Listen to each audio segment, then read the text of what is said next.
আল্লামা সাঈদী এমন একজন ব্যক্তি যার ফাঁসির রায়ের পরে এদেশের মানুষ পঙ্গপালের মতো রাজপথে ছুটে এসেছিল। এতগুলো মানুষ জীবন দিয়েছে, এটি ইতিহাসের আরেকটি ইতিহাস। তার অনুপ্রেরণায় কোরআনের ময়দানে আমি ৩০টি বছর কথা বলেছি। হয়েছিল মধ্যপ্রাচ্যের ফিলিস্তিন।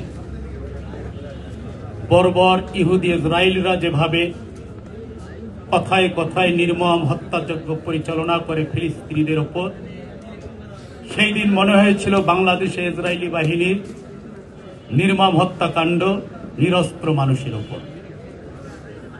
পৃথিবীর ইতিহাসে ব্যতিক্রম একটি ইতিহাস, ২ শতাধিক মানুষকে হত্যা করা হয় দিন দুপুরে। আল্লামা সাঈদী এমন একজন ব্যক্তি যার ফাঁসির রায়ের পরে এদেশের মানুষ পঙ্গপালের মতো রাজপথে ছুটে এসেছিল। এতগুলো মানুষ জীবন দিয়েছে, এটি ইতিহাসের আরেকটি ইতিহাস। আমরা ২৩ ফেব্রুয়ারি 13কে আমরা বলতে পারি বাংলাদেশের ইতিহাসে নয়, গোটা বিশ্বের ইতিহাসে একটি বর্বরতম কলঙ্কজনক ইতিহাস। সময়ের অপরিহার্য দাবি, সময়ের চরম বাস্তবতা এসেছে। এই গণহত্যার বিচার এদেশের মানুষ দেখতে চায়। বিচারের নামে যে প্রহসন হয়েছে, সেই বিচারের পুনর্বিবেচনায় জাতি দেখতে চায়। আমরা বিশ্বাস করি আল্লামা সাঈদী এমন একজন মানুষ, তিনি শুধু একজন ইসলামের স্কলার ছিলেন না, বক্তা ছিলেন না, তিনি ছিলেন একজন আধ্যাত্মিক জগতের মানুষ। 1 দশক আগে যে কথাগুলো বলেছিলেন, তারও আগে যে কথাগুলো বলেছিলেন, জুলাই আগস্টের পরে এবং 5ই আগস্টে 36 জুলাই যেটাকে আমরা বলি, আল্লামা সাঈদীর প্রতিটা শব্দ, প্রতিটা বাক্য হুবহু মিলে গেছে। উনি বলেছিলেন ইন্দুরের গর্ত খুঁজে পাবে না, ঠিক তাই হয়েছে।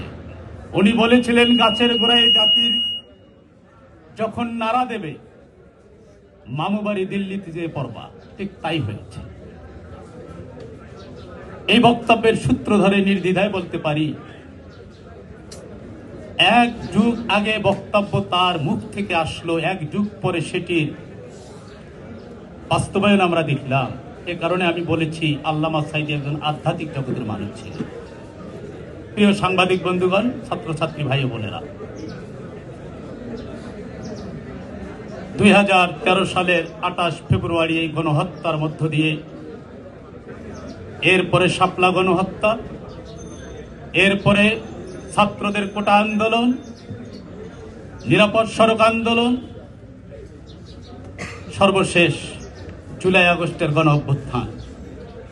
আমি মনে করি আল্লামা সাঈদীর রায়ের দিন যে গণহত্যা চালানো হয়েছিল, এই গণহত্যার প্রতিবাদে যদি এদেশের মানুষ যেভাবে ঝেঁপে পড়েছিল, এই আন্দোলনটা যদি গতিশীল থাকত, পরবর্তীতে যত আন্দোলন হয়েছে, তৎকালীন সরকার 28 ফেব্রুয়ারি 2013কে রিহার্সেল হিসেবে কাজে লাগিয়ে পরবর্তীতে সেগুলো আবার বাস্তবায়ন করেছে। কিন্তু জুলাই আগস্টে আমার রংপুরের প্রিয় সন্তান আবু সাঈদের হত্যার মধ্য দিয়ে শহীদ আবু সাঈদ ঘুমিয়ে আছেন। সেখান থেকে যখন আমি মুক্ত বাতাসে একটু বুক ভরে নিঃশ্বাস নিতে চাই, তা হয়ে ওঠে না। শহীদ আবু সাঈদের রক্তের ঘ্রাণ, শহীদ মুগ্ধ, আবরার ফাহাদ এবং একটু আগেই যার কবর জিয়ারত করলাম, শহীদ ওসমান হাদির রক্ত, সেই ঘ্রাণ আমার নিঃশ্বাসকে যেন আটকে দেয়। আমি তার কথা বলছি, যিনি নিজেই একটা ইতিহাস, কাব্য, একটা গল্প, একটা সাহিত্য, একটা প্রেরণা, একটি আন্দোলন। তিনি অন্য কেউ নন, তিনি আল্লামা সাঈদী রাহিমাহুল্লাহ। বেশ কিছুদিন আমি তার সফর সঙ্গে ছিলাম। তার অনুপ্রেরণায় কোরআনের ময়দানে আমি 30টি বছর কথা বলেছি। তার সাড়া জাগানো বক্তব্য আধিপত্যবাদ বিরোধী বিপ্লবী কণ্ঠ যুগে যুগে শতাব্দীর পর শতাব্দী ধরে আলোড়িত করবে, আন্দোলিত করবে মুক্তিকামী এই জনতাকে। আজকের এই দিনে আমি ওই সময় বাংলাদেশ জামাত ইসলামের মিঠাপুকুর উপজেলা আমির ছিলাম। ঘটনার আগের দিন ওই থানায় নতুন বদলে করে নিয়ে আসা হয় এমন একজন ওসিকে, যিনি ঘোর ইসলাম বিরোধী ছিলেন, যিনি সাইদি সাহেবকে মোটেও সহ্য করতে পারতেন না।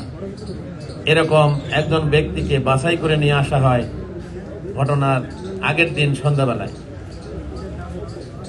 তিনি তার কর্মস্থলে যোগদান করেন। রাতে শুধু তার সাথে ফোনে কথা হয়েছিল মাত্র,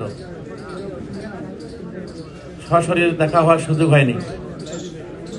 তার রায়কে কেন্দ্র করে সকাল 7টা থেকেই উপজেলার আশেপাশের লোকজন জমায়েত হতে শুরু করে।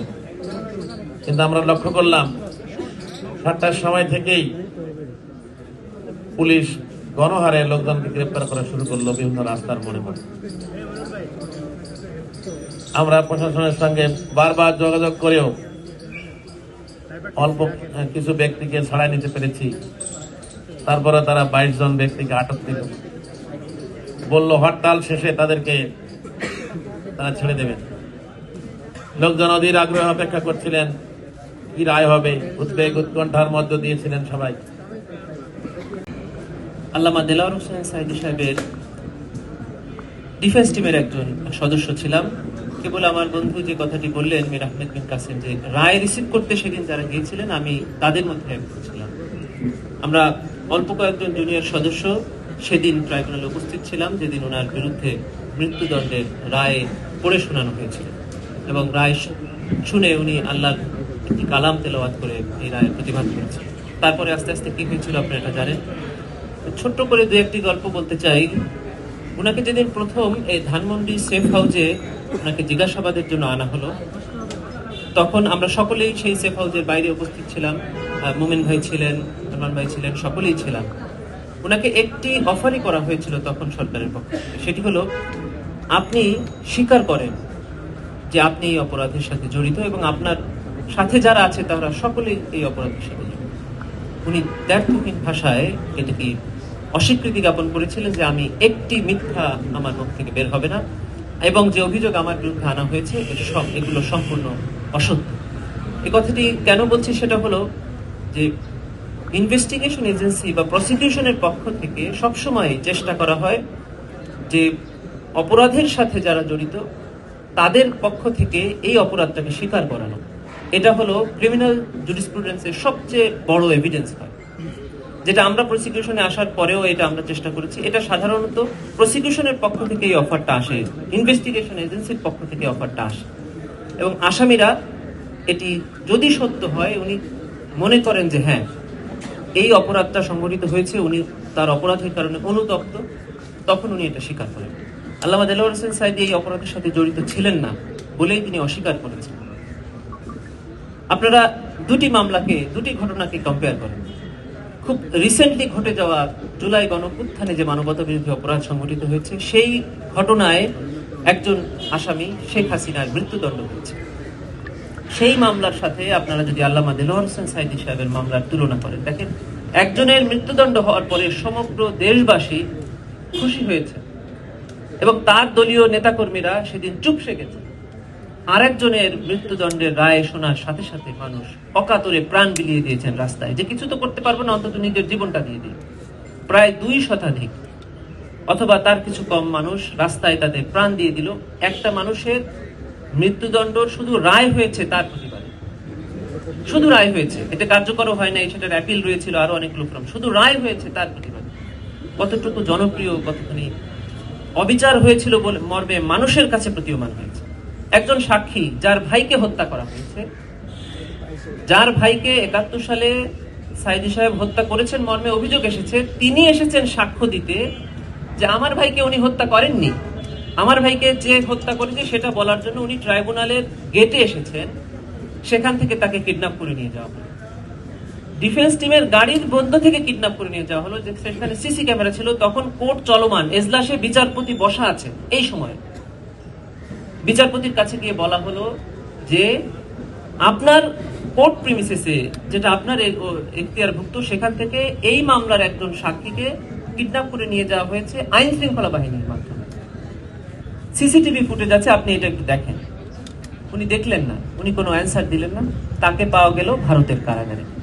তিনি আন্তর্জাতিক গণমাধ্যমে সাক্ষাৎকার দিয়ে বললেন কেন, কিভাবে তাকে গ্রেফতার করা হয়েছে, কেন তাকে আটক রাখা হয়েছিল। এখনো তিনি আপনাদের মাধ্যমে জাতিকে জানিয়ে দিয়েছেন যে তিনি যদি সেদিন ট্রাইব্যুনালে সাক্ষ্য দিতেন তাহলে ওই রায় প্রদান করা আর সম্ভব হতো না।